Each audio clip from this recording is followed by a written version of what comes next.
Pascal Ouagny-Ambouroué, 43 ans pour 1,70 m d'engagement citoyen, s'est très vite installé dans l'esprit des populations de la ville de Port-Gentil, notamment celle du premier siège, comme le symbole de la revitalisation d'une façon de faire la politique qui, bien qu'ayant fait ses preuves, devait à tout prix se régénérer. De 2011 à aujourd'hui, le fils devenu homme a su tracer son chemin. Un sillon peint en gras par une volonté dure comme fer de porter assistance à son prochain. L'actuel ministre du pétrole et des hydrocarbures, par ailleurs, membre du bureau politique du Parti démocratique gabonais dans le premier arrondissement de la capitale économique gabonaise et président de l'association Tendance à venir, grande d'un peu plus de 6 000 adhérents, à ce jour a désormais toutes les armes en main pour imposer sa vision.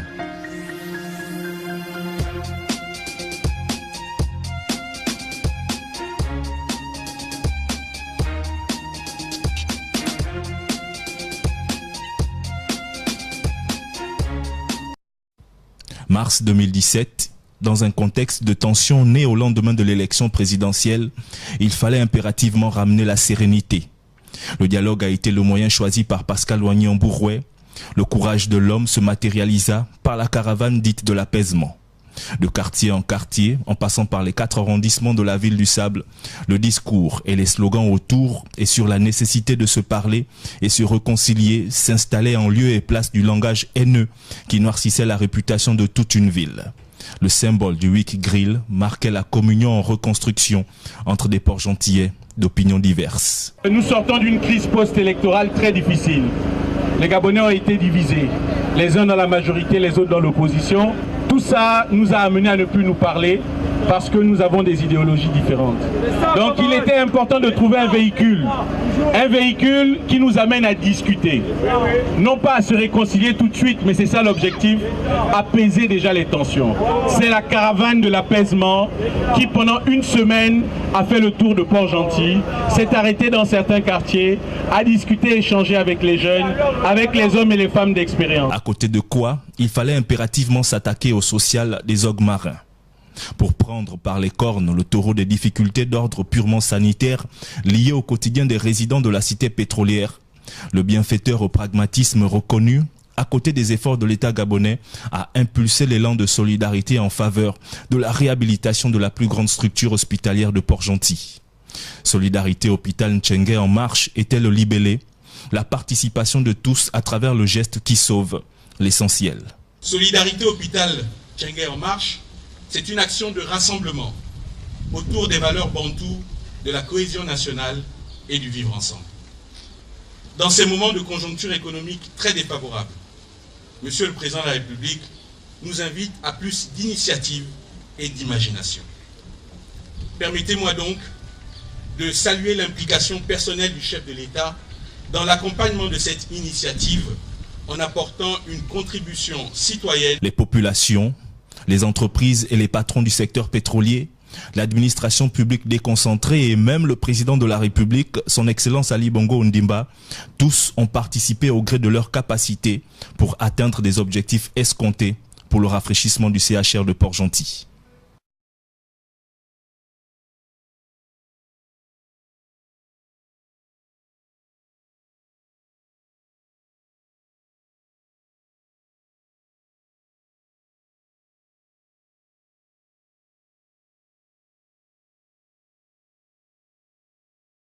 Du sanitaire à d'autres commodités de vie et aidé par les opportunités que confère l'usage de la provision pour investissement diversifié et la provision pour investissement dans les hydrocarbures, la PIDPIH, en tant que levier de financement de projets publics, le problème des voies d'accès de la ville du Sable ont trouvé solution. La réhabilitation et la mise en valeur des routes dans des zones enclavées a permis à Pascal Ouagny-Ambouroué d'améliorer le quotidien des populations de Port-Gentil. Moi, je suis très fier. Chose déjà que je ne rêvais même pas quand je suis rentré ici au port de l'eau. Je ne savais pas que on devait avoir une route au port de l'eau. Je suis très contente de ça. Voilà, donc tout ce qui manque maintenant là, c'est le lampadaire et de l'eau. Voilà, mais sinon on est très fiers aujourd'hui d'avoir une route au moins, on ne marche plus sur la route. Pascal Ouagny-Ambouroué est ici certes à l'impulsion de cette dynamique de réhabilitation et de mise en valeur de voies de communication, mais est également au contrôle pour un meilleur suivi et évaluation. La politique de la prospérité partagée prônée par Ali Bongo Ondimba, trouvant ici un ambassadeur sûr. Sur orientation du président de la République, il a été demandé à tous les ministres d'utiliser tous les outils qui sont à notre disposition pour pouvoir améliorer les conditions de vie des Gabonais. Nous avons initié dans le cadre de la PIDPIH, dans le cadre des fonds de concours, un certain nombre de projets qui ont débuté depuis fort longtemps, notamment les routes. Il était donc important pour le contrôle et la vérification du déploiement de ces projets que je vienne sur le terrain pour vérifier l'effectivité des instructions et des orientations qu'a donné le chef de l'État. Un engagement pour le bien-être commun reconnu même au niveau des industriels qui avaient bien besoin d'être boostés. Cette route également pour nous est au-delà de ce qui est réalisé et nous l'accompagnons avec grande joie aujourd'hui, est également utile pour nous puisque c'est un accès pour nos sites industriels. Et donc évidemment quand on a parlé de ce projet, nous avons été enthousiastes et à votre initiative nous avons fait vraiment un travail de qualité comme l'expliquait M. Fénard de CSLP et je vous remercie d'avoir initié ce projet qui nous a un peu poussé dans notre responsabilité plus avant pour le gaz du Gabon. L'éclairage public était entre autres au rang des priorités quant aux commodités à très vite ramener dans le quotidien du plus grand nombre. Le choix du solaire fut judicieux pour des quartiers tels que Fort-de-l'Eau, Motocross et Mini-Prix, avec en plus l'adduction en eau propre à la consommation à travers des forages hydrauliques. Le tour de force pour le bien-être de tous ne pouvait que laisser une empreinte. Nous avons ici la création du forage, d'accord. Ce forage aura pour but de nous ressortir la quantité d'eau assez suffisante pour alimenter les populations. Voilà. Ce qui va se faire, c'est que nous allons faire un captage, un traitement, un stockage. Le stockage, la distribution, vous avez déjà des tuyauteries qui ont été posées jusqu'à certains points. Et sur ce point, vous allez avoir des points de puisage qui vont être là à la disposition de la population. Voilà, il y en a pratiquement 4 pour Ndadi.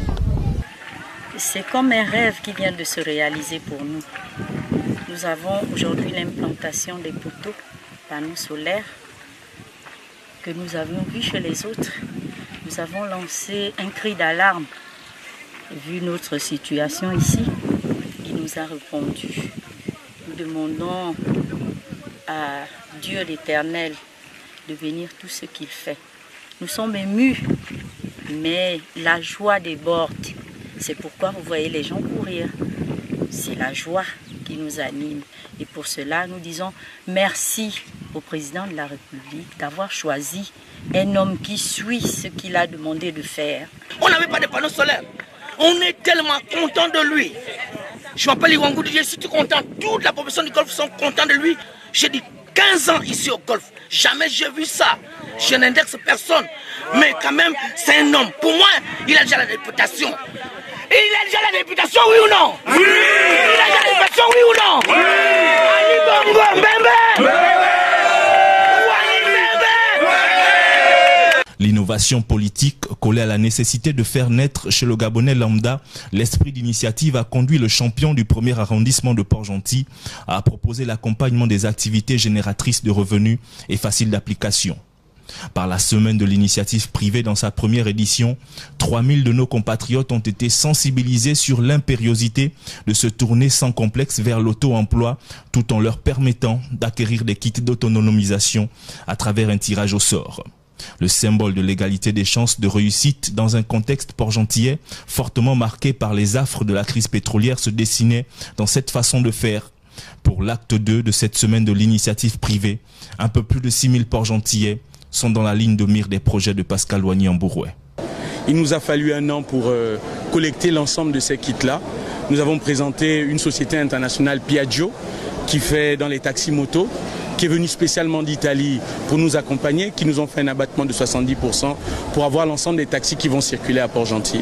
Donc nous sommes venus essayer de faire comprendre à cette génération qu'il n'y a pas de saut métier mais qu'il n'y a que de sauts de gens. Et pour cela, nous sommes venus leur présenter les kits qui désormais vont faire l'objet d'une formation et qui vont se déployer dans l'ensemble de la ville de Port-Gentil. Et nous sommes venus leur rappeler aussi que le programme de société pour lequel nous nous sommes engagés, c'est l'égalité des chances. Et qu'à travers les activités génératrices de revenus, le président de la République concrétise clairement son programme d'égalité des chances en faisant des Gabonais autonomes financièrement.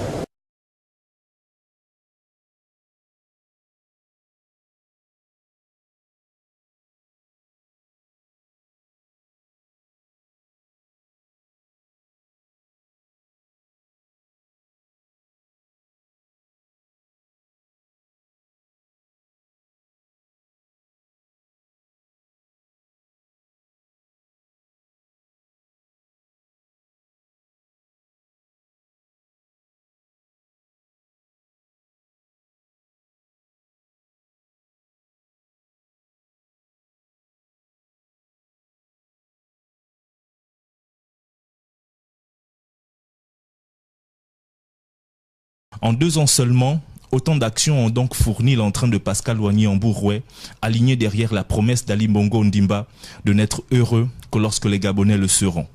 À tout ceci, il faudra ajouter des formations avant de bénéficier des taxis, taxi-moto, moto-ben, des kits d'entretien d'espace vert et entre autres des accessoires pour la restauration rapide. Tout ceci pour la 2e édition de la semaine de l'initiative privée.